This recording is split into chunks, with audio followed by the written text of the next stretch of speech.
Amber, do you want to Carrie. kick us off? We've got Matt here. Welcome to the Embodied Woman Podcast, the Embodied Man mini series. We are so excited to be here with another embodied man, Matthew Solomon. Hi, Matthew. Hi. Welcome Thank to you. our show. Thank you for being an embodied man that we get to have a wonderful conversation with today. It's my absolute pleasure. Oh, Thanks for having me. I appreciate it. Absolutely. It's so good to see you. It's been forever. I want to get your bio out of the way because I want to just get right into chatting. So, Matthew Solomon was born and raised in Los Angeles and has been in the entertainment business for most of his adult life, first in music and then as an award-winning writer and director. His passion for people, equity, and social justice led him to work as a consultant for organizations needing help with conflict resolution and partnership building. During the pandemic, he returned to school to obtain a master's degree in public administration so that he could have more of an impact in helping to create communities that work for everyone. His course of study involved a deep dive into understanding policing, the carceral, am I saying it right? The carceral system, and public safety. Now his work involves utilizing art to influence positive change. Matthew is currently an adjunct professor at Antioch University, where he teaches conflict resolution and intercultural conflict. So you can find him MatthewSolomonConsulting.com or reimaginingsafetymovie.com, which is his amazing documentary that's blown up, or on Instagram at Maddie the Glue. Wow. That's wow. Yeah. I have to say right off the bat, I mean, there's a lot that I'd like to dive into before where you are in this moment. However, I'd just like to acknowledge since I had my spiritual awakening and I've been on this journey, my business has been, it's called All of Me. And I wrote a one-woman show and I wrote a book, and it's all about all of me, born to be all of me. And when I listen to your bio, that's exactly what it sounds like, that you have arrived at a place where you are bringing together all of who you are, the creative aspects, the parts of you that have, a passion and a very clear mission. So I just love that. I mean, that right there, it's like, yep, he's an embodied man. He's bringing together all aspects of who he is to serve humanity in the way that he is. So I just wanted to say that right off the bat. Yeah. Thank you. It's funny. Thank you for that. It's funny, when I do panel discussions and interviews about the film, they're always like, how did it come about? And it really is like an intersection of everything that I've done, in my life, like starting from second grade, really. So let's hear about second grade. Let's start there. Oh my gosh. All right. Yeah. And also like Siri and I have known each other a long time, and like you've done a lot of different, like I've seen facets of you. And I was explaining to Amber before you hopped on. First, I knew you through the acting world, actually, which is not in your bio. Right. But you were an actor. Yeah. Which is part of all of you, which is like that performance and understanding. So that makes you a good director. And that makes you understand humanity. A good storyteller. Yeah. How to listen, how to respond, all of that. So I think that's also a beautiful part of your story. So I remember first meeting you, and I don't know if this is a memory for you or not, but at an audition. I think that was when I first met you in person. I think we had already friends through mutual friends on social media. And then that I saw you at an audition, and then we connected because you were starting to get into coaching. Yeah. And I was doing Akashic record reading, and so we were supporting each other on socials. Yeah. Well, there was even before that, Buddhism. Like we were kind of, it was when I was married, like we were sort of like looking into that, and I worked in casting also. So I think the audition, either we were auditioning as actors or I was in the casting role. I did some casting too. Oh, maybe it's like jack of all trades. Right. Do you don't happen to know what your human design is? Yeah, I'm a projector. Me too. Okay, really? So is it? Wow. We are of the 20% of the population. Yeah, and here we are on one podcast interview. That's Yay. awesome. Wow. Yes, yes, Wow. yes, yes. Projectors make very good directors, Mm. right? Like you We think we about, we we have a good way of being able to zoom out and see the big Yeah. picture and yeah, Yeah. help Yeah. guide people. Yeah, that's exciting. Yeah. so back to your Second grade. childhood. All right. Second grade. Yeah. Oh, we're gonna do this. No, so I'm, I grew up in Los Angeles, in West Hollywood area. My parents were both school teachers, like taught elementary school, and like middle class. I'm about to turn 51, so I was born in the 70s, went to school in the 80s, college in the early 90s for a minute, and so. And I'm also Jewish. I was raised Jewish. And so, in addition to regular school, I would go to Hebrew school, Tuesday, Thursday, Sunday. And so in second grade, the temple that we went to was in Beverly Hills. And so, very wealthy community, very, everybody in that world, like all the kids, like knew each other. And so I was an Hmm. outsider. And so Oh, coming in as an outsider, not in that same wealth class, and also, yes. I loved learning. And so I was excited to be there and learn. And all of my classmates hated it. And they hated the fact that I enjoyed it. And so I Uh-huh. actually got, we didn't have the word for it then, but I got bullied a lot and, teased and made fun of. And it was really bad from like second grade through seventh grade, which is when we graduated and then went into like confirmation class. Hmm. And so that was like a really early experience for me, being othered and ostracized, and and so that there would, whatever that activated, like the empathy, Hmm. compassion for people that experienced that. And I remember there was another student who came in like halfway through and they made fun of him, and I was like, I know what it's like. And the teacher heard me say that, and kind of acknowledged me for saying that. So it was like an early wound, and I had to Hmm. survive that. And so when that merged, as I started going, my elementary school was 75% Black. I was one of the few white students. And then my junior high and high school were all very evenly, mixed, integrated, diverse. And so my Hmm. friends were everybody. And I had that awareness, and my friends would share. And we would see, like when we would go to the mall and things like that, how my Black friends were treated differently.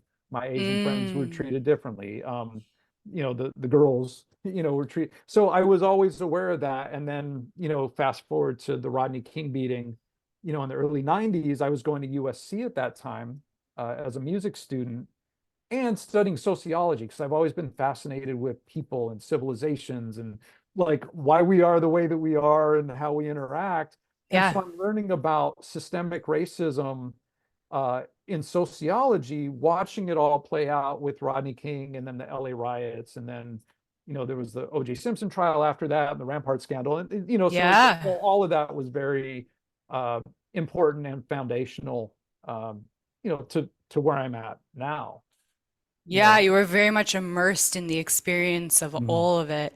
Yeah. Like these are your friends, but you also have this heart of, I never want anyone to feel the way I felt. Yeah. Yeah. And how do we change it? Because it shouldn't be like this. Yeah, so like Yeah. then taking those next steps. This is what I'm so inspired by Mhm. with knowing you personally is seeing you in the entertainment world and then seeing you grow into being a coach to help other humans out of their pain or suffering or giving them tools, and then seeing you all of a sudden take off in this directing field Mhm. in really like social justice, Yeah. really like helping the world fundamentally change and shift something on a tangible, granular level. Like that is so impressive.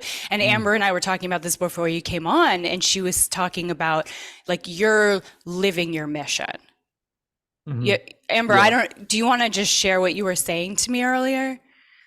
Well, I was just saying that it's evident in just reading a little bit about you and what you're up to is you have you have come into your, what you feel you are here to do. You know, we are, and I believe that we are all here with a unique divine mission. And, you know, it's very much informed by the experiences that we have as a young child. And we bring that in, and, you know, we find our way, and then we arrive at this place. I mean, I'm going to be 50 this year. It feels like it's a very, it's, you know, this is the time that we kind of come into why we're here. And we bring everything that we've experienced to this moment. So yeah, that's what it feels like to me when I see you and when I read about you. I'm like, oh yeah, he's, and that's, you know, this is the Embodied Woman Podcast, interviewing embodied men. And we always like to ask our guests what they believe and to be embodied is. I believe that just by the sake that you're here living your divine mission, having integrated all of your life experiences and your gifts and your talents, that you are. But yeah, I'd love to hear from you. What is your understanding of what to be an embodied woman or man is? Yeah, I mean, that's I guess the way I've viewed that has changed and evolved over the last few years. And, you know, one of the things that's interesting about this film and where I'm at is, like, this is the first time it wasn't by design. You know, everything in my life has been, okay, I'm going to be a professional musician, rock star. Then it's like, okay, I'm going to be an actor, and I'm going to get on a TV series and whatever. And then I'm going to make films. And then I'm, you know, working at coaching and working in conflict resolution. And so when the pandemic started, and I was doing a lot of conflict resolution work, when the pandemic started and I couldn't go anywhere, I went back to school. And when I went back to school, I was like, I don't know what's on the other end.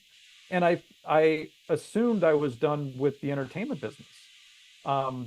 You know, so like the film came about because one of my academic advisors was like, you know, we know you know how to write a paper, but we also know you're a filmmaker. Why don't you, you know, do a documentary or something? And I'm like, that's a lot of work. But okay.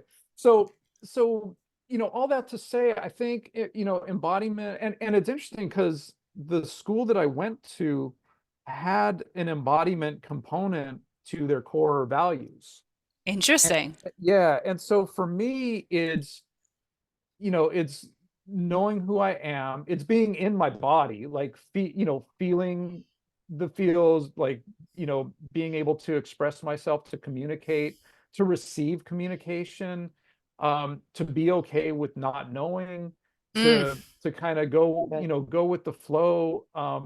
I know that, you know, we might get into, like, you know, sexuality and stuff like that, and that, like, even in that realm. And I think that's kind of where, for me, the embodiment piece started, is, you know, just being present with a woman, but being present with another person, and with no agenda, no, like, we're gonna go where we go, and we're not gonna go where we don't go, and it's all gonna be great. And, you know, we're just gonna, like, experience life in this moment. And so, I, like, for me, I think that's, you know, embodiment, you know, at least in where I got my master's, like, you know, we would do, like, meditations and things like that.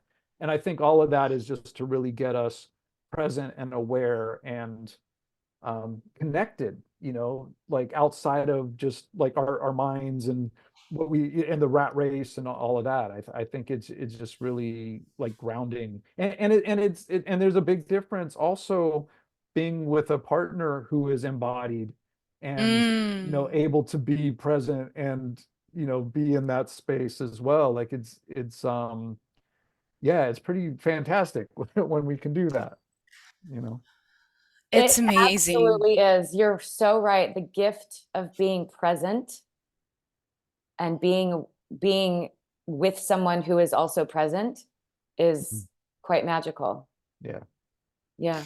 I mean, it's all connected. Like, you as an artist, Matt, and you as a healer, and you as a coach, and you as someone who helps people to bring conflict into resolution, and you as a visionary and a filmmaker, like, it's all connected. And it's all connected through you and your energetics and who you're showing up as. And clearly, you figured something out. Mm-hmm. Like, because you're also a father, Yeah. right? And Mm-hmm. so you're like this living example of living in your alignment, in your authenticity, and living your mission. Like all of these things had to come together for you to be this living example of this dropped in present. I'm listening to, especially with conflict resolution. So I guess there's 1,000 questions I have for you because you've lived many lives. And I guess we're talking about is like how we're kind of bringing all of these lives together into this, for at the moment, this particular vision that has come to fruition. Mm-hmm. I mean, you also were talking about Buddhism. So I think maybe we go back to you were leading us a little bit through your life and like what those core wounds were and like what started to shape the man that you're showing up as today. So maybe we can come back to where did we leave off? Like, was it middle school, high school? Where did we? College, I think, the Rodney Okay. King and Yes. yeah, Yeah. yeah, yeah. So, that was early 90s. So I was in my early 20s. And that was actually around the point where, because like I said, I had loved studying about Judaism. I got into Kabbalah before it was, like It's like popular, like trendy. Yeah. Madonna. Yeah. Yeah. So before that, because I was like, ooh, mysticism, and this is deeper stuff. And what is that all about? And, what I was learning through that was, how we're all connected and that God is the energy that flows through everything. But I always had these questions that just weren't being answered. And a lot of it had to do with what I was observing as hypocrisy. Mm, A lot of it had to do with, if there is a God, why is there so much suffering? yeah. And I worked at a music store, Goodman Music. It was a music chain that was in LA, the LA area, like keyboards, recording equipment and stuff. Cool. And I worked there, and one of my coworkers was a born again Christian. He actually became a reverend like later on, but we would have like these deep like debates, conversations, and for me it was like, always inside of a, I was looking through the binary of like who's right and who's wrong or who's correct, and but not getting answers. And then I went to the rabbi and asked him questions, and I wasn't getting answers that really satisfied me. And then I read the book Conversations with God, which Mm. was huge because it was like, yeah, there's a God. We have our personal connection with whoever God is. Organized religion is organized and requires people to follow it. So of course people can be manipulated, or we need you to send your money or whatever, right? So it Mm-hmm. raised all these um, issues with me regarding organized religion. So I was like, you know what, I'm gonna go figure out my own thing and what I believe. And so I stopped going to temple, and got looked into like Buddhism and angels and crystals and like very like LA, You were seeking, yeah, yeah. yeah. And you had a mind that was not just complacent to just go with whatever you're being told. You were like Yeah, taught to question. yeah, Yeah. yeah, Yeah. yeah. So it was all of that, and that like the seeking, like you said, the quest to figure out like what is the truth, and uh how do we live in harmony? And and then there was like The Secret came out, and there was the law of attraction. I went down that road, and then you know it kind of never really worked for me in the way that it did in the movie. But I was like, okay, there must be something wrong with me then, Mm-mm. and I was in a relationship where it was like, oh, you're blocking yourself, or it's something you're doing, so like I kind of was gaslit, in that realm. And then I ended up at Landmark, and I was, Mm. doing workshops there, and really loved it because it gave me so Landmark Worldwide, they do personal development seminars and things like that, and so that came as I was going through my divorce. And I was at like a place in my acting career where things kind of weren't happening, the way I wanted them to be. Yep. And so I'm in these seminars, and it really gave me a context for how am I living my life, and what is integrity, and Yes. what is how do people actually achieve goals? And you need a system to do that, because otherwise it's like, okay, I have an idea, but if I'm not taking action on it, it's just never going to happen, Mm-hmm. so it provided me with some amazing tools, amazing communication tools also, because there's a way that they teach listening, that's really about connecting with another person and getting their lived experience. And so then I was trained to lead, and so I led introductions and workshops, and that's kind of my relationship coaching and conflict resolution came out of that. And then I Okay. went to Allison Armstrong seminar on I relationships. love her. Yeah, and I like love that, her.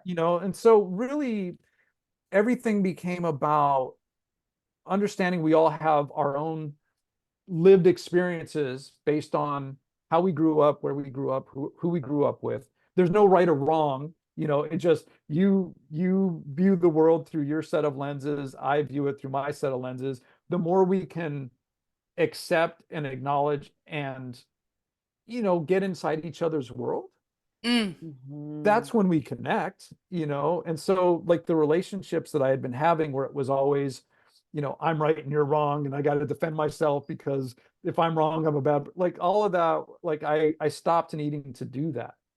And it was more like, how do we like make this work? I have a question I just Yeah. want to ask you right now is the conflict resolution Mhm. that you were learning, that you've been learning, how has that informed your your personal relationship, like with your ex, for example?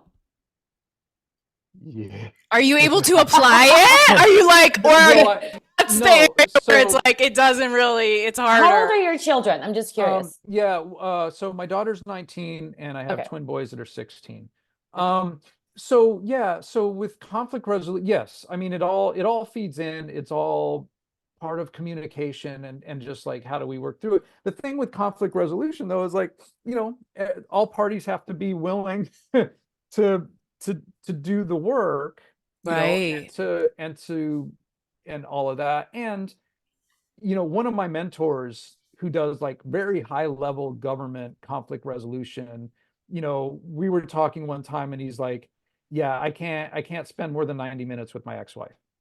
He's like, I can do 90 minutes, but at some point, like something's going to happen or somebody's going to say something and it just doesn't work after that. So, there are things that, we discuss and we work through, and we handle, with the kids. And then it's like, we just can't, like, we're just not like, we're not related like that anymore. And it doesn't work to be in communication in those ways because, there's just too much conflict, Yeah. there's too much stuff, and which is fine. Like not everybody has to be friends with everybody, and sometimes you come together and then it doesn't work. And so, So yeah. how do you parent? Because we have a lot of listeners who are moms that are trying to negotiate how to parent with the ex. How do you do that? Well, that's the commitment, Siri, are you right? asking for me on No, my behalf? no, no. For a You know, friend. yeah. Is the I friend in have the this room right friend and now? she's No, She's definitely not me. I have this friend. She's definitely not me. there's a few moms. There's a few moms, and Yeah. and so I think it's a common, Yeah, it I is. And asked my mom this as well. I mean, I have like dad friends that experience that also. Yeah. It's hard because like, you come together, you're in love, like this is it. We're gonna like take on the world together, have kids, and then that's always been interesting for me. It's like, how do you go from being so in love with somebody to being like, I just can't stand and like interacting with you?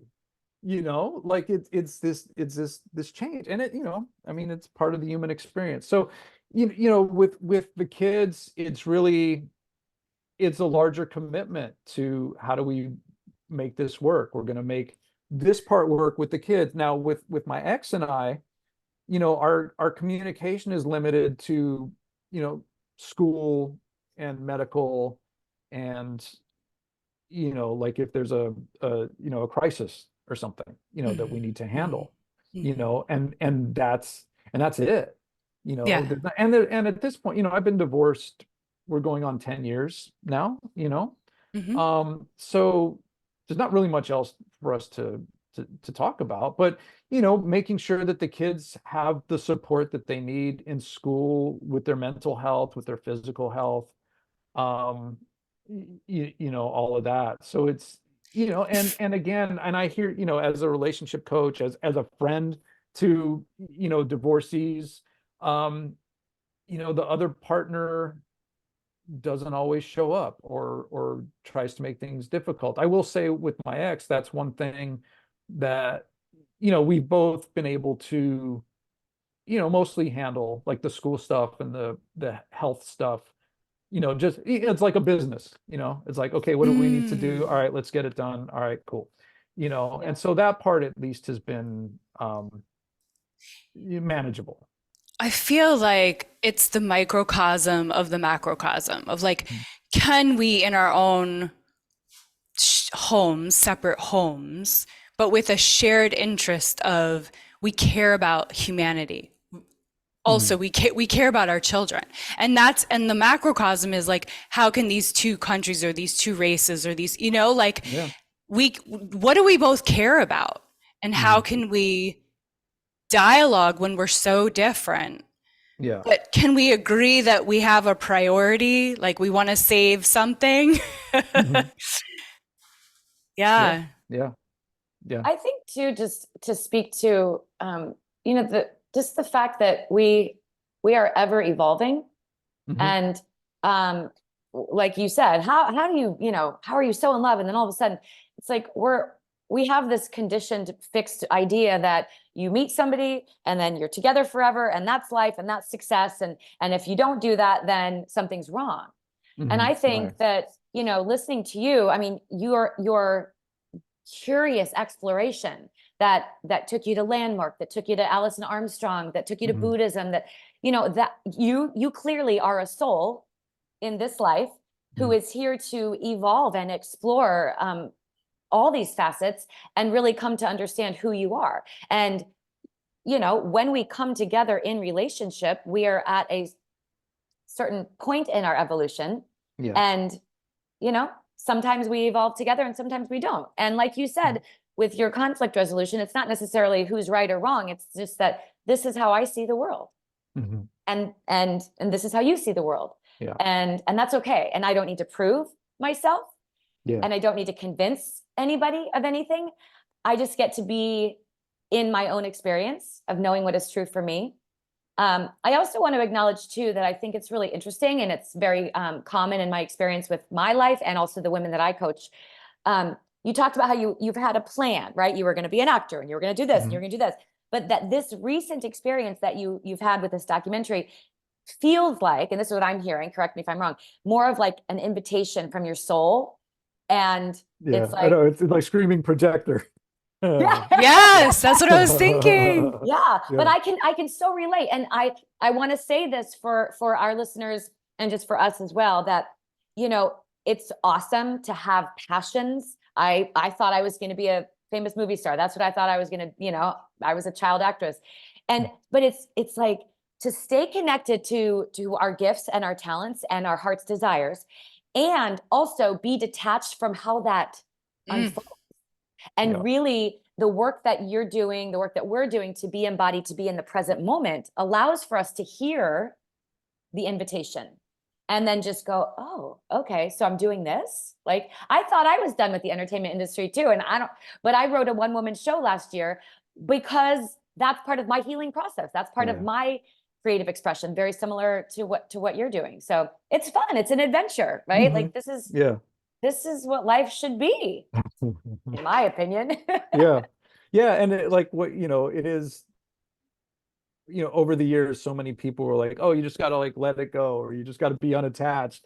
And I knew that intellectually, and it was always like, well, how do I do that? And so I did that. And then I was like, oh, this is what that is. And I also wonder, had the circumstances not been what they were, COVID, my mom passing away, my uncle like there were a lot of things that happened that led to me going back to school, that led to me that derailed me from, because at that point, before the pandemic started, I was like, okay, I'm doing conflict resolution now.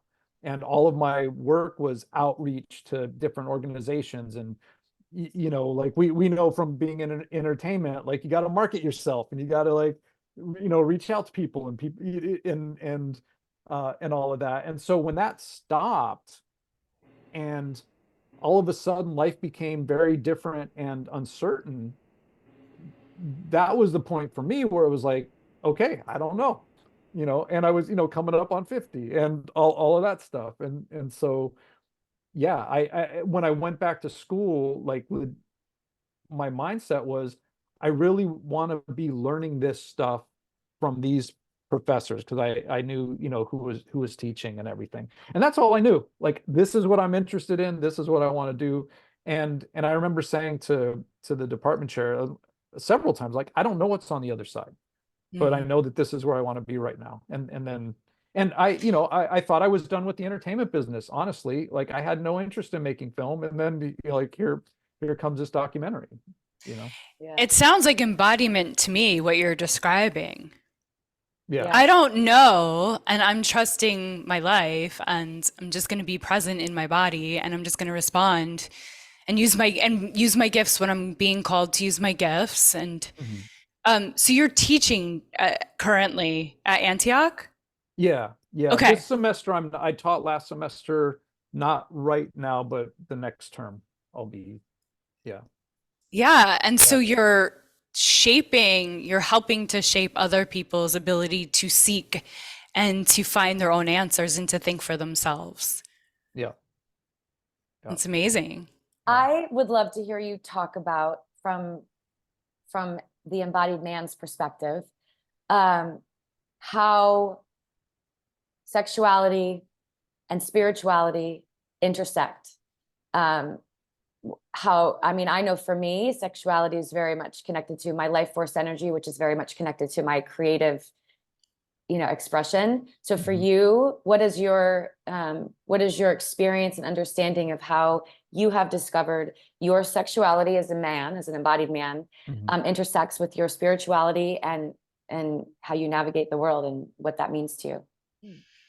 Yeah, I think those spirituality and sexuality for me, they're kind of, they're intertwined for sure. There's so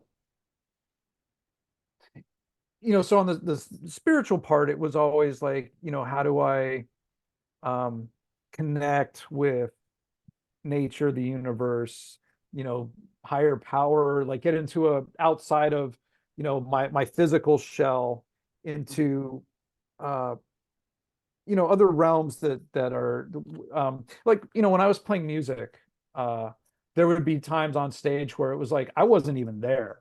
Mhm. I just knew, like, cool shit was happening, and we're doing this, and it felt really amazing, and I could feel people in the audience, Mhm. like there was that kind of thing. And so, spirituality for me has been, um connecting with that sexuality.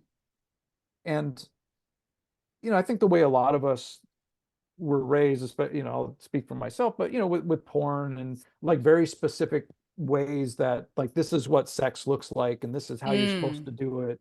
And like the way that uh it was depicted in porn, never, like, it always felt weird, and it always, and I know now that a lot of that is performance, and it's not like, y- y- you know I mean, it's real, but it's there's more to it. In my bachelor's program, I did a study on sex ed and Gen X, and I was curious as to, I knew it did, but like how well sex ed prepared us for having sex, but also how fulfilled are we in our sex lives? And what was interesting was pretty much everybody said sex ed didn't prepare us at all. It sucked. Right. But Yeah. then also mostly everybody said my sex life is fulfilling. And so then it was like, Are they lying? well, no, I think it's that's interesting. what do we consider fulfillment? Because, Yeah. when I was married and, after that for a couple years, before I got into Tantra, because then I went into Tantra. Ooh, I want to hear about that. Yeah. So I thought, okay, fulfillment is frequency. If we're doing it, 2-3 times a week or once a week, that's fulfilled. If it's once a month or not, then it's, so I think that's a big way that here in the West that we view sex as if we're having it often, because I had friends that were having sex 3 times a week, married couple, they'd been married forever. But they weren't happy. But I thought that of course you'd be happy, but they weren't. And then they got a divorce, So tying it back into sexuality, when I started taking Tantra courses, when I started learning different ways of connecting with another person, when it became less about, okay, we have to have intercourse and it has to last this long, otherwise it's not good. And, she has to have an orgasm. And if she doesn't, then it's not good. And, all of that stuff. Yeah. When like removing all of those qualifiers and all of the, the way Like results driven performance. totally. Yes. Taking that out and just being there and present with another person, it creates like this whole like energetic expansion. Like this is just like coming out of me right now. Yeah. I haven't really like Love it. like there's this expansion, there's this thing where we're just like there in the moment and following each other and curious about each other, and it's not a performance, it's an experience. Yeah. And the more I started doing that, it was like, oh shit, I want to do more of this. Like, this is really cool. And it feels good. It's healthier. It's expressive, like that was a thing too, where, I've had partners who are like, I love how expressive you are. And like 15 years ago, 10 years ago, like that wouldn't have been the case, because it's like, oh, like I remember starting like doing Tantra work, and the teachers were always like, yeah, men are very quiet, because like how are we sexualized? You got to, masturbate, do it quickly, don't get caught, so getting in touch with our breath and our sound and all of that, and recognizing that there's energy that flows, and we can transfer energy, and we can transmute energy, and we can cycle and do like all these things that it's fun, but it's fulfilling, and it's exploration. Like all of that is, and we're not taught that unless we seek it out. Like I wish we were even taught how to communicate with each other, because like even, and that was the thing with landmark, which I know, in Tantra it's eye gazing, and landmark there's a thing called being with another person, where you're just like present, basically gazing into the other person's eyes and just breathing.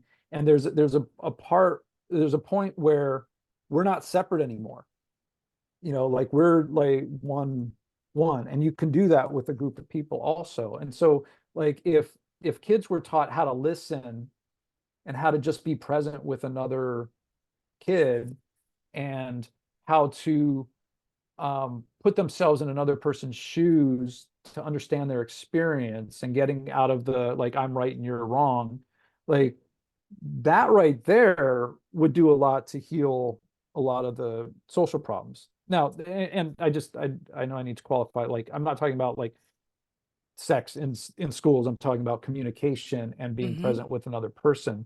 But then that, when you take that into like adult relationships and intimacy and stuff, like it just improves and magnifies and amplifies, and it becomes more of a like I said, an experience. I feel like children, maybe I'm wrong. I feel like they naturally know how to listen and to respond and to them and have empathy. And I feel like it, Mhm. at least partly they do. And that societal conditioning kind of teaches this separateness. Yeah. Hmm. But what do you think? I think so. I think we're socialized into um separateness. I think, children when they're young are very like they're just taking everything in. Mm, Like when they're babies, when they're little, even when they're learning how to speak, and then um schools and everything tend to be more rigid, and Mhm. and the whole like right and wrong thing, Yeah. good and bad, like that thing. hmm And actually, Nikki Black, who's a sociologist in Englewood, she's in the film. She talks about how um uh as parents, our inclination to use punishment. And Mm, I did this too, because it seemed like, because that's how I was raised. yeah. You punish them to teach them. Yes. Instead of like, how do we cultivate different Responsive values? parenting. Yeah. Yeah, so Yeah. our society, and this is like in film and TV and everywhere we turn, is really about like good versus evil, right versus wrong, who's worthy of resources and happiness and fulfillment, and who's not, because frankly, that's something that's come out of the last few years for me, is how quickly and easily we will dehumanize a person or a group of people, uh, for our gain, for our advantage, for our safety, for whatever the reason. It's just so much easier to just dehumanize people and say, well, those people are like that, It's the and that's most such. dangerous thing we can do. Mhm. Yeah, Yeah. and that's why we have, bombs dropping all over the place, and people are like, oh, well, they deserve it. Like, really? Yeah. you know so Mm.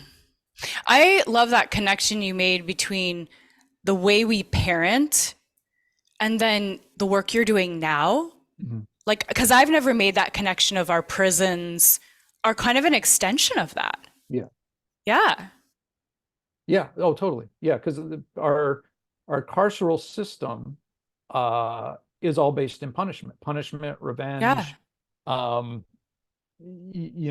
and there are other countries, like Norway. A lot of people talk about Norway, where their prison system is all about rehabilitation. And Yeah. instead of being in a tiny concrete cell, with a metal toilet that may or may not work, like they're in a bedroom, and there's like a grassy area, and their family can come visit them. And it's about like, what does this person need, Yes. to be whole and Yes. complete and a contributing member of society, and hmm then they get to go back out and, excuse me, into society. Whereas here, it's like, you get incarcerated, it's on your record, it's immediately harder to get housing and jobs and things like that. So you're Um, putting them back into the path they were already starting down yeah. if they ever come out. Yeah. Mhm. Yeah. And they've been in this like really, really harmful, abusive, intense, traumatizing environment Yeah. that perpetuates more violence. Yes. And so there's the dignity and humanity is taken away from Yeah. that person, from the people that are, and a lot of times even, oh my gosh, there's so many people that are sitting in jail awaiting trial that aren't even convicted of anything. They just don't have the Mm. resources, um, to be out on bail, or they're because of the racism in the legal system, they're hmm not even given the opportunity for bail. And so they're hmm waiting around for a year, 2 years, 3 years in this incredibly traumatic, toxic, violent environment.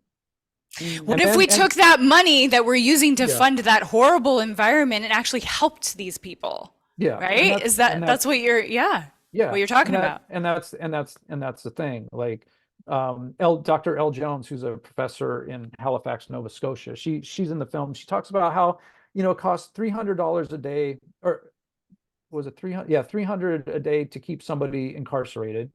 And it's like 125 to have somebody in fully supportive housing, with resources and job training and, food and all of that. So it's less, and it's healthier for society and for the people involved, but that's like, not what why we're doing. isn't America looking at the structures that are working and just copying that? I mean, this is with everything. Well, I think collectively, there are people like you. Well, really, everybody that we're talking to right now who is saying yes to the invitation to step into their unique divine purpose and mission is contributing in their own unique way to this collective shift from separation to oneness, right? And what you're talking about is about humanity. It's about seeing another human through that lens of empathy and compassion. But so there's still that, right? Like that old way, but everybody that we're talking to, everybody that we're having conversations with who are living an embodied life and are stepping into this are contributing to a shift where there is more of a shared experience and an empathy and compassion and connectedness, because we are understanding more about who we are. And the more I think that you understand who you are as a being, you have to see other people through that lens.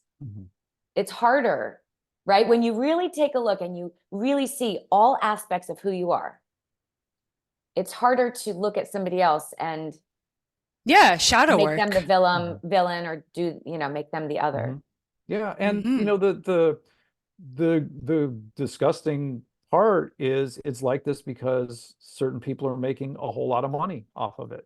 And there's it's a business. It's a business. And just like hospitals. Yeah, all of that. And so, police and the police lobbies make a ton of money, prisons make a ton of money, the lobbies and the legislators who make the decisions make a lot of money. And so, it's like humanity or profits. People are profits. And and I'm hoping, like Amber, like you were saying, like the more of us are stepping into that and choosing humanity, that we'll be able to, make those changes. This is literally what we were just talking about with our last Embodied Man interview with Falk. We were talking about, Amber, you were saying about bringing humanity into film. That's the shift. Well, gosh, I feel like this has been a conversation that we've been having a lot lately. Like the work, like the only reason why I said yes to doing my show and writing a book is because I feel that telling my story is my way of helping other people feel less alone, because I'm sharing the truth. I'm sharing all of it.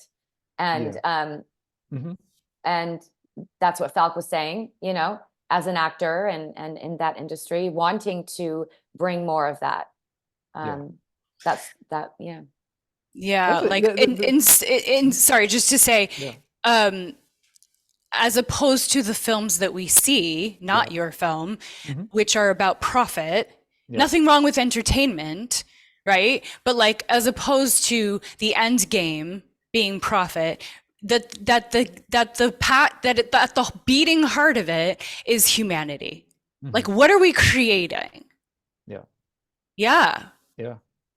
I mean, that's something, as a filmmaker who's, doing this work with this film, and, we've had in the last year 37 community impact screenings, and we always do screenings with a panel of, local activists and leaders and so as the filmmaker storyteller, one of the things that I like to talk about is changing up the tropes that have been in film and TV and storytelling for, film for 100 years, storytelling for hundreds of years, all of that. And like, it's even hard for me to sometimes think about, like, if I was going to do a scripted project, like, what would that look like to change it up, and what would the story be? And like, we can have science fiction has been a great vehicle for that. Star Trek, The Matrix, even the Star Wars movies and stuff like that. But it like, how do we, like, what are the stories that we could tell that are, real life, comedies, dramas, even comedy. There's so many things like watching, like comedies from the 80s. It's like, ooh, that wouldn't fly now. No, even watching Friends now, it's Friends just like, now, oh totally. yeah, there's just a lot wrong here. Yeah, I mean, I was watching like Eddie Murphy's Raw. I think it was Raw, Oh gosh, yeah. on Netflix, and like the first 15 minutes, I was like, I can't watch this anymore, And so and yeah, so it's interesting. But I also think that supporting storytellers and filmmakers that are in communities that have been marginalized, whether it's Black people, brown people, women, and supporting those stories also will help to Yes. give us different content, give us different Yes, things yes. to. Yeah, it's like I see you, Matt, as really using the platform of the success of your documentary to have a voice and have a say in helping others that need this platform, that you can create that vision, you can implement it for them and make these shifts. Because movies are like the way, one of the most impactful ways of having a voice, of showing a vision that shapes a culture, that shapes a society. So if we can show people on a big screen, here's a way here's how we could live, right? Yeah. Like that can really make a shift in a big way. Mhm. Yeah, I see it as I'm using my privilege and access to get a foot in the door, and then like usher in, the folks that can actually, frankly, tell the story better than I can. The documentary is 10 people sharing their perspectives. It's not really me. I mean, I put it together and everything, but it's them. And then we get to go do these panels where it's like, yeah, I'm the filmmaker, I brought the film, but here, these are the folks in your community that are doing the work, who are experts, legit experts. I was in New Jersey. I've done a few screenings there, and I've been on the panel with a couple of people, Zaid Muhammad, Larry Ham, who they've been in the work for 40 years, and so like people know them, and it's like, cool, like, and they don't need me, and which was really cool, Zaid Muhammad, when we did a screening at Princeton, like he pointed at me and he's like, he called me a young man, which is funny. He's like, let me tell you something about this young man. He's like, he could be in Hollywood making big blockbuster films, but instead he's doing this and traveling all over to, support the movement, And so for me, it's like, yeah, let's support the movement and then pass the baton to the people who are like, who've been in it. Yeah, it's like you're answering the call of your soul, right, Amber? Like he's answering the call of his soul, and then you're answering the call of the collective, and then you're using your gifts as a projector to share this. It's like this convergence that's come together here. Mm. That's beautiful. I want to ask our question about this. Yes. Is one of our favorite questions. Yeah. When did you feel the hands of God? When have you felt the hands of God or angels, or what's an experience? Wow, that's yeah, I might need a minute on that. When have I felt that? I mean, take a minute. It's switching gears. It's switching gears. We're all over the place, but it's beautiful. Yeah, I mean, well, clearly with this film and the trajectory, because like, again, none of it was by design. I went into a master's program. I thought I was going to get into politics or government or policy or something. Made a film that I didn't expect to make. People connected with it. I've been flying all over the country doing screenings I mean, the Black Panther Party in Washington State endorsed the film and made it part of their curriculum. Wow. And when the Minister of Defense from the Panther Party Washington State called me up and told me that, like, my jaw hit the floor, and I'm like, how did that happen? So I think Mm. that's, if the hand of God like that, that's it. Yeah, and I guess it's like Course in Miracles, right? Put me where you want me to be, Yeah. where you need me, put me where you need me, and I'm just gonna like do it. And I think, also part of that is turning 50, almost 51, and I'm like, I don't know how much time I have left. But there's shit that needs to get done, and just put me where I need to be so it can get done. And that honestly, that switch happened, um, last year around my birthday. This is like from switching from the ego to the soul, right, Amber? Mm. It's like when those you were talking about, Amber, earlier about like, oh, I just want to be this famous actress, and you were talking Mm. about wanting to be a musician or an actor, Yeah. or it's like we want to be the ego wants to be important, Yeah. and Yeah. then we set that down. We answer the call of our soul. We say, let me be of service. Let me use my gifts to be of service. And then as a side effect, then you get that feeling of you matter Mhm.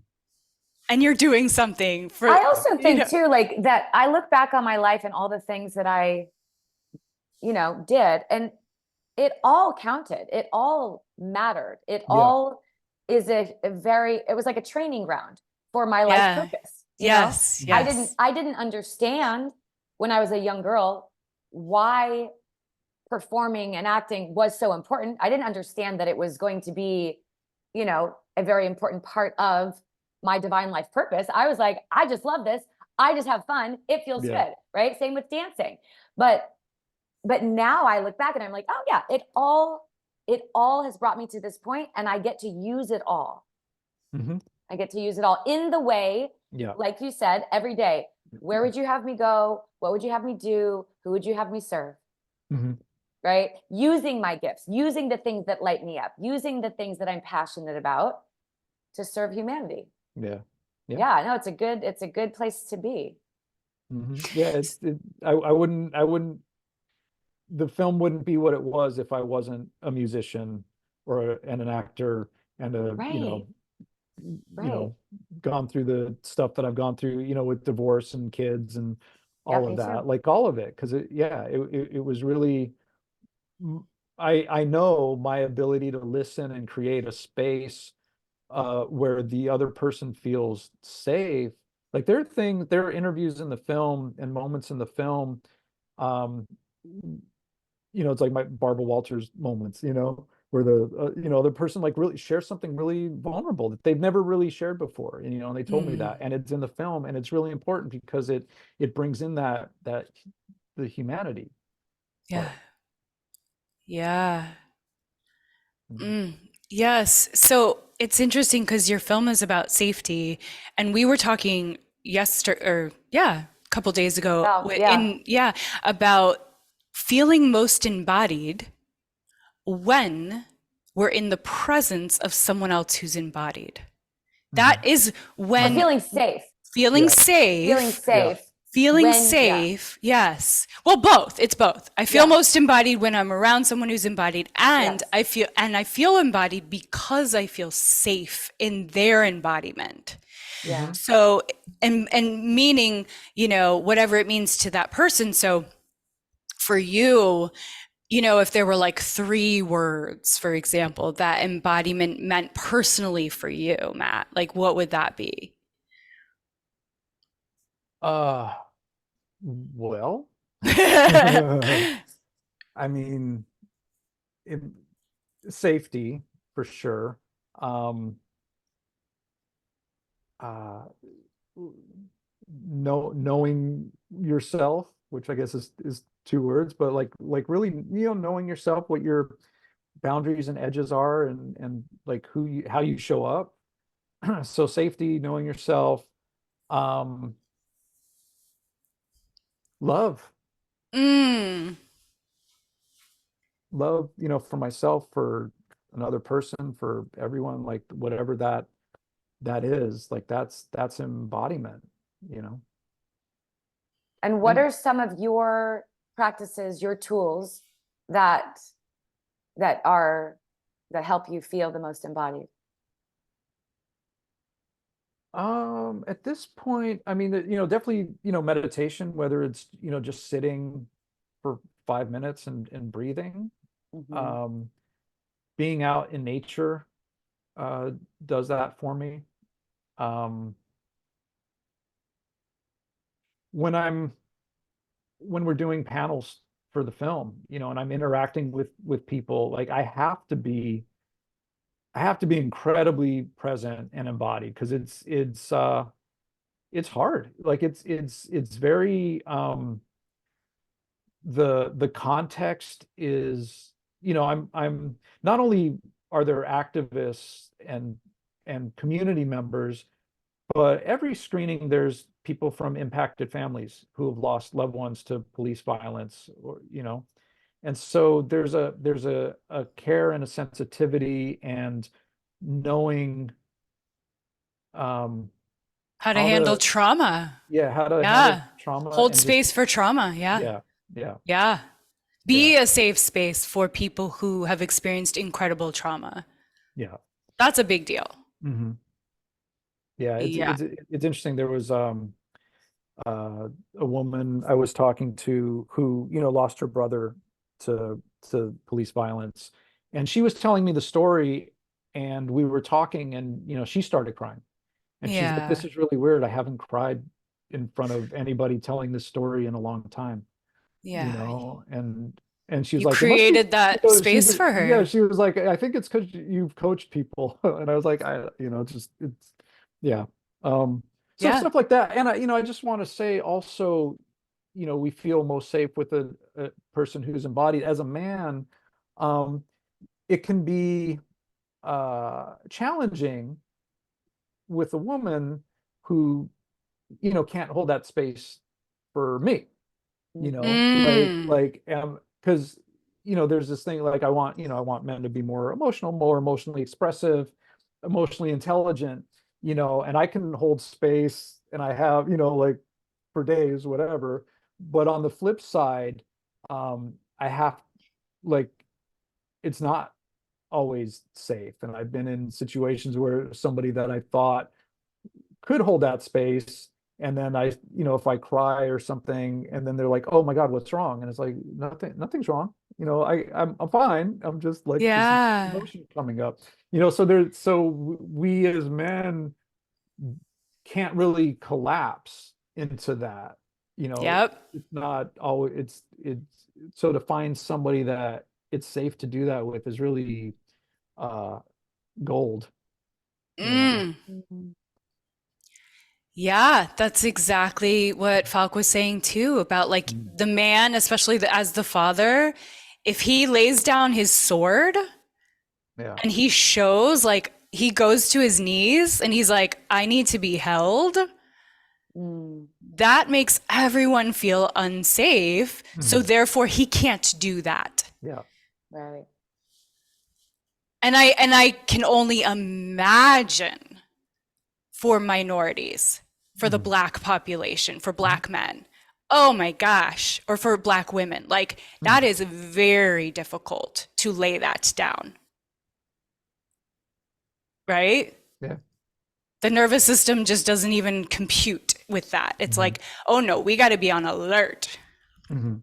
And that's also, when they're in community with each other, that, I mean, that's the opportunity for them to provide that. Like, I know as a white Yeah. man in Black spaces, I'm a threat, so I'm fortunate that I'm welcomed into a lot of spaces, but I also know there's a point where it's like, okay, I need to not be here now, so you all can support each other in the way you need to.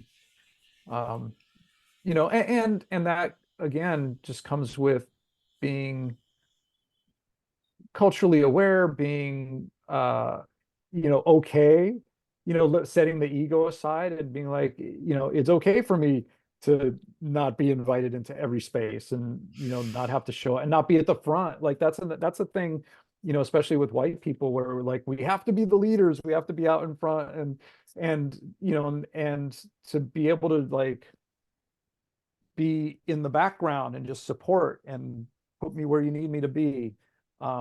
There, that's something that has been expressed, and I've noticed, especially, again, with white folks, that it's not easy for us to do that. Like, it's something for us to learn how to do, because we're used to being centered, in all conversations. Mm-hmm. So yeah, being willing to like decenter and all of that. That comes back to just the oneness of like, let's let's Yeah. let's just back up and get this perspective. Yeah. Oh my goodness.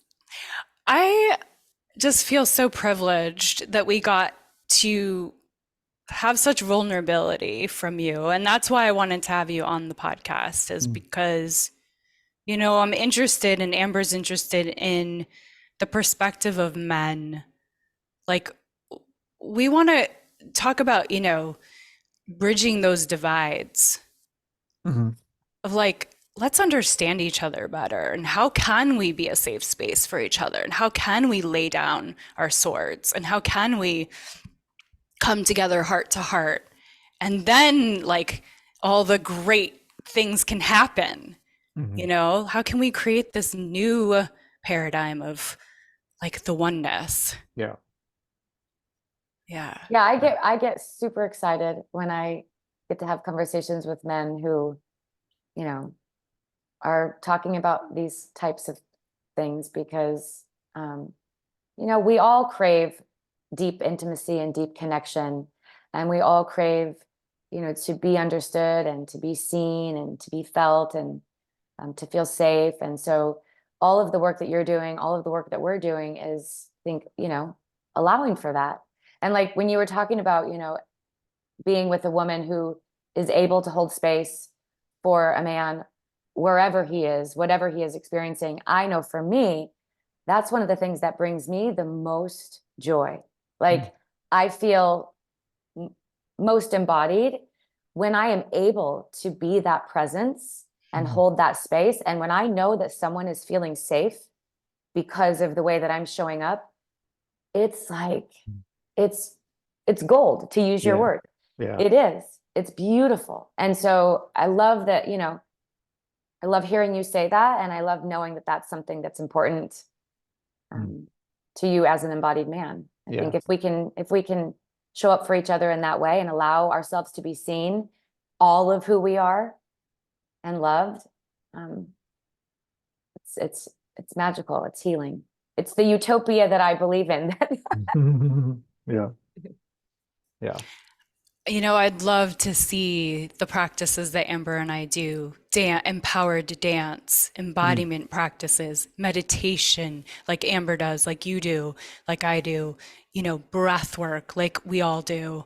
I'd love to, and I know that it is happening, but I'd love to see this more move into the spaces of prisons, of, places that don't have access to these practices. Yeah. I mean, there are a lot of groups that do that inside of jails and detention centers. Yep. But it's limited, and my dad was doing it actually for a while. Yeah. Yeah. So it's not prioritized. It's small bits like here and there. But yeah, if it was on a large scale, if the system was focused on rehabilitation and really serving people and the community, and really about the community versus profits and power and that sort of thing, we'd be in a much different place. Yeah, people need to be able to be seen and supported and feel safe. Yeah, every human. I think isn't that a big part of your message, right? Yeah. Okay. Well, is there anything else you want to share about how people can be in your world, or what's important to you? Yeah, well, I mean, I would love people to follow the film. We're going to be released on streaming within the next month. How exciting. So, congratulations. Yes, so thank you. So reimaginingsafetymovie.com is the website. And then there's links, Reimagining Safety Movie on Instagram and Twitter and all of that. But yeah, follow the film. You can email me through that. You mentioned MatthewSolomonConsulting.com is where my consulting work is, although I need to update that site because I've been so focused on the film. But Mhm. yeah, those are the two places. But the film especially, I just want people to see it. It makes a difference when people see it. And like we screened in Sacramento 3 times. There are people who have been to all 3 screenings and they keep coming back. Wow. And they're like, every time I watch it, there's something else I pick up on. And it I really can't is. wait to see it. Yeah, it's really about rewiring how we view people. And if we really cared about each other, that's the message. Like if we really cared about each other, we would do things differently. Mm. That's a good message. That's an important message. Yeah. Oh, well, thank you so much. Thank you for just being so honest and open and available and present and yeah, transparent. I really enjoyed getting to have this conversation with you. Yeah, thank you. My pleasure. And thank you for raising your hand in general and saying, where would you have me go? What would you have me do with my gifts? Yeah. And also just creating those safe spaces to have these conversations more and more and more. I think that you're only at the beginning. I think I personally see that there's a lot of work you have to do that's coming. It's very exciting. Get ready. Yeah, all right. Thank you. Well, thank you so for spending much. the time with us. Yeah, Yes. my pleasure. Thank you, Matthew. This was Thanks. beautiful. All right, we're going to wrap up. We'll let you go. We appreciate you so much, Matthew. All right. Thanks. Thanks. Bye. Bye. Aww. Yeah. Oh my goodness. I love the fact that we can go through all these iterations, and that, what started in second grade and then that experience of being outcast and other, and those wounds are part of his purpose now. Like you were saying, like it's all part of it. Yeah, absolutely. I mean, I think that's one of the gifts of doing something like writing a book, where you really get to see, especially when it's kind of like a memoir type book, you get to see how it's all a part of where I'm at now, where we're at now, everything, right? And I think that's the difference between, how we're living our life and how other people are living their life. Like I see, and I shared this recently, right? Like how every experience is a gift if I choose to see it that way. Every experience that I've had has led me to this moment. Every challenge, every sadness, every disappointment, every pain, every wound, every joy, all of it. It's like I wouldn't be here being in my divine life purpose without all of it. Like you and like Matthew and like all the people that we're having these conversations with. Yeah. That is how they view the whole, pain into purpose. Well, and just being able to have that perspective, coming into 50, 51, he was saying, right? Yeah. Like having that perspective of, oh yeah, I wasn't meant to be this musician rock star for my whole life. I wasn't meant to be a famous actor necessarily. Like that was all part of this bigger picture. Right. And I think that could kind of alleviate some suffering to continue to hear these stories of, oh yeah, I thought it was this and I thought it was that, and it was that for those moments, like you said, it was that, like, yes, that was embodiment in that moment of life. That was purpose in that moment. Yeah. And then there's this bigger picture that's like, we don't even understand our mission sometimes. Like we don't even know, like Matthew doesn't necessarily even know. Yeah. How big of a purpose his life is going to have. Like we can't see. And with your book, like you don't know who, in some girl in some other country, or, like your daughter's daughter, when she reads it, like we don't know the impact that just, like you say, saying yes to the call of your soul, or being in your body, or just kind of giving over ego and being in like, where would you have me go? We don't know what that's going to lead to. Yeah. And I think that, to me, that's kind of the aha moment, is just going, oh, just lay it down. Like, you don't need to know. It's okay. Just keep showing up. Just keep, like I know I am meant to use my gifts. Like that's not even that's not in question. I know that. Yeah. I know when I feel most in alignment with that. Yep. Outside of that, I'm like, I don't know. What's next? This feels like the right thing now. So I'm going to take these steps now. Okay. What's next? Right. And it's like this following the crumbs to what's next, and being open to how it unfolds, but staying committed to, like, what is that thing called that Kathy talks about? The ikigai. Ikigai. I kept thinking about that. Yeah. When he was talking. I love that. Exactly. That's what I was thinking about too with him. It's like, what are my greatest gifts? Yep. What am I really, really good at? What lights me up? Right. And what do people need? Yeah. So, I mean, if everybody shows up with that perspective, life would be very different. So thank you, Amber, for balancing and giving the perspectives. You know, it's so fun to see how 3 different auras interact. Yeah, it is. In all of these conversations, because it's so unexpected, like how we're all gonna like come to these moments of like realization, and something you said is then gonna like affect his next decision, and it's pretty cool. It's like what he was talking about when we were talking about like sexual experiences. Like, I wasn't gonna go there, and you did, and I was like, this is so interesting. Well, I love what he said about how it's an experience.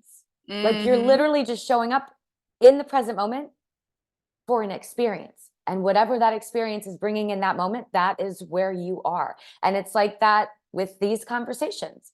I mean, right? When you show up to whatever it is, whether it's sex or a conversation or whatever, a dance class, it's like, ooh, what is this experience going to be like? Right? And just like seeing every experience as like a new, like, ooh, what is this? What is this? A new opportunity to just discover and get curious. Yeah. No, that was awesome. He's got so many beautiful tools. Yeah, he's collected a lot of them. I've never heard a guy that studied Alison Armstrong. That's awesome. I love her. I don't know her. Oh my God, you've got to look her up. I love her work. Okay. Work. Yeah. In fact, 20 plus, I think it was like 20 something years ago, I came across her. I was personal training at 24 Hour Fitness. And this woman, this is the kind of the thing that you were talking about, like how you never know what's going to land. So this woman I was training, she was like an older woman, and she had gone to Alison Armstrong's workshops, and she had these tapes. And it was, I think it's called like In Sync with the Opposite Sex. That's what it's called. In Sync with the Opposite Sex. And Understanding Men. Yeah, she's got this whole beautiful thing. And so she gave me a copy of these tapes. And so I remember being like, this was like when I started newly dating my ex-husband, I'd be like, I got to go listen to my tapes. Never did get in sync with that situation, but I love her work. Understanding men, understanding women, the queen, the king, being in sync. Yeah, she does beautiful work about relationships. Okay. Yeah. Well, guys, thank you so much for listening. I hope that you picked up some good nuggets today. I know I did, and I think Amber did too. So we appreciate you so much. And it's fun having you on the ride of discovery, and we will see you next time. Bye.